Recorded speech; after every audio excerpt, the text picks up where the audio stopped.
meu trabalho com coautoria dos professores Diogo Provetti, o professor Gustavo de Miranda e o professor Tiago Gonçalves Souza, intitulado de Body Size and Shape of Whip Spiders Amblypige Evolving in Early Burst, ou seja, tamanho corporal e forma de aranha chicote e amblypige evoluíram numa explosão precoce.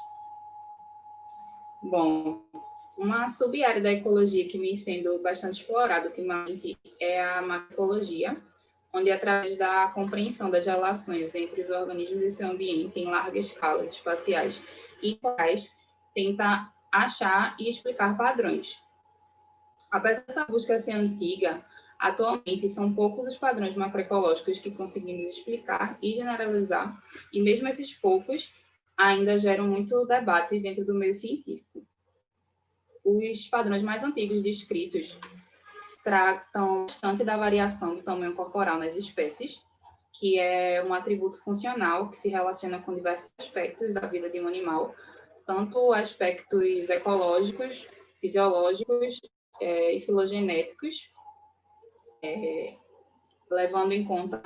que o tamanho corporal é filogeneticamente conservado. Por isso, ele é considerado tão importante, tem tanto foco dentro da ecologia. Eu posso trazer como exemplo um dos padrões mais discutidos e replicados dentro da ecologia, que é a Bergman, proposta pelo pesquisador Carl Bergman em 1847, sendo um dos primeiros a associar a temperatura com a variação geográfica dos tamanhos corporais nos animais. A regra de Bergman postulava que populações e espécies com tamanho maior são encontradas em ambientes mais frios, enquanto espécies de menores tamanhos vão ser encontradas em regiões mais quentes. Ou seja, ambientes com maiores latitudes são esperados animais com maior tamanho corporal e vice-versa. Basicamente, essa é uma regra que funciona para animais endotérmicos, aqueles que produzem o seu próprio calor, mas que já foi testada diversas vezes para ectotérmicos, apresentando muitas inconsistências entre os táxons. Um exemplo é o artigo de Entlin e colaboradores, em 2010, que, ao relacionar o tamanho corporal de aranhas europeias com gradiente de temperatura e aridez, ela encontra um padrão relacionado a aranhas maiores a maiores temperaturas, o contrário da regra de Bergman, mas também maiores em ambientes mais áridos. Além das inconsistências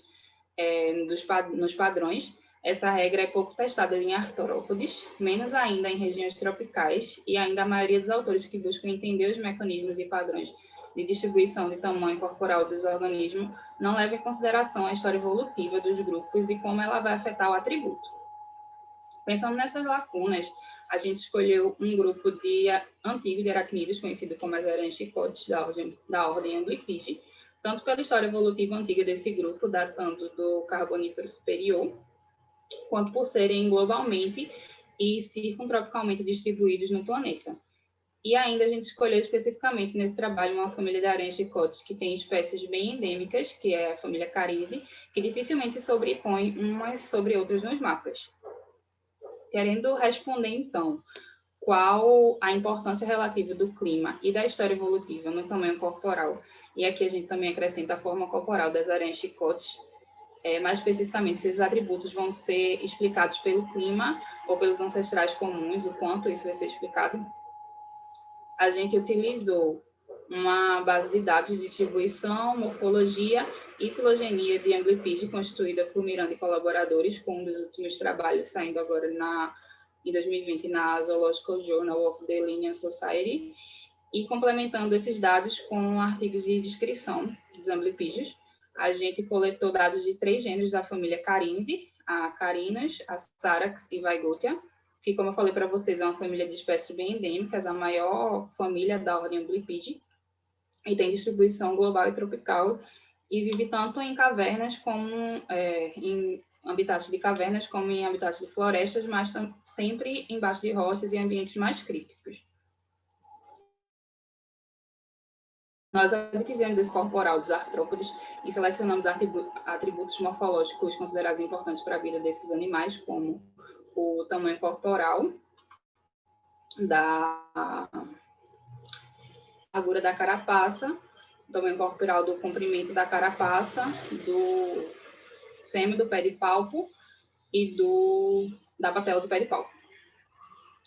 Os dados climáticos para esse trabalho foram obtidos através de uma ferramenta gratuita, que é o WorldClim, onde a gente coletou 5 informações relacionadas à temperatura e à precipitação dos locais.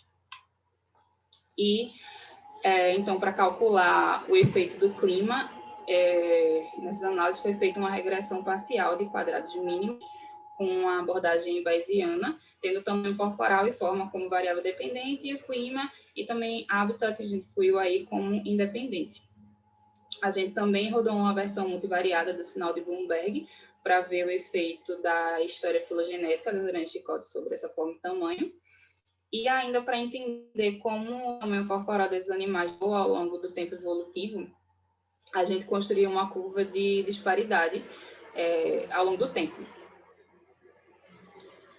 Como eu falei para vocês, a família Carínide é distribuída globalmente, exclusivamente em regiões tropicais, e a gente coletou dados de 120 espécies, sendo 86 do gênero Caríneos, 32 do gênero Sarax e 2 do gênero Vaigutia. Nas nossas análises preliminares, a gente não encontrou relação entre o tamanho e a forma corporal desses animais, nem com variáveis climáticas, como mostra o gráfico, e nem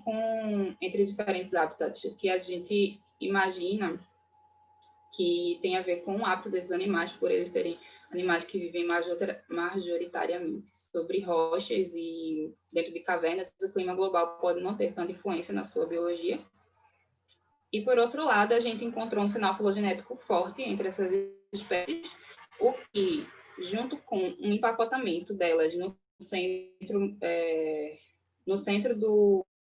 espaço ecológico que a gente construiu, indica que os processos ecoevolutivos são bem mais importantes para a diversidade morfológica de Carínide. A gente acredita que nossos dados, assim como o título do artigo pontua, aponta para uma explosão precoce na morfologia dos amblipígios, seguido de uma parada, isso é, houve a cladogênese do grupo e não foi seguida de uma divergência morfológica depois. Nossos resultados até então fazem a gente acreditar que os mecanismos evolutivos são mais importantes que os fatores climáticos para a diversidade morfológica.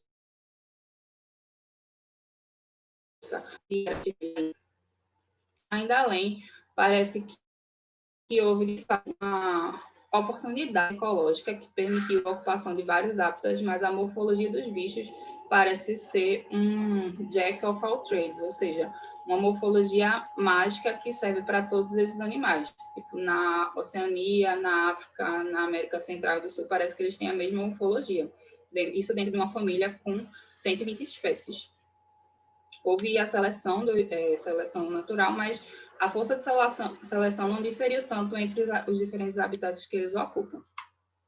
E isso é uma lacuna que a gente deixa que novos estudos precisam identificar por que será que essa morfologia não está variando em resposta ao habitat dentro dessa família. E a gente espera nessa PIG também trabalhos de genética. Obrigada aos meus 3 orientadores nesse trabalho, Gustavo de Miranda, professor Diogo Provetti, professor Tiago Gonçalves Souza, a minha universidade, a Universidade Federal Rural do Pernambuco, e ao laboratório que eu faço parte, que é coordenado pelo professor Tiago Gonçalves Souza,